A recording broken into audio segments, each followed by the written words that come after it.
Той има огнена коса и раница с турбобатерии. Гениалните му сестри го използват за опитно зайче. Баща му е строг, а майка му много заета. Най-добрият приятел на момчето е говорещо куче. Експерименти с гени, битки с злодеи. Какво ли значи всичко това?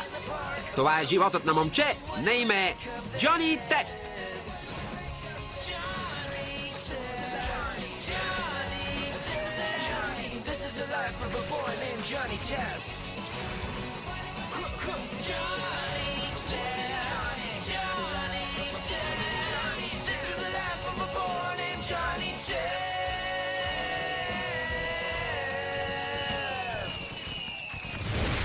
Джони Тест.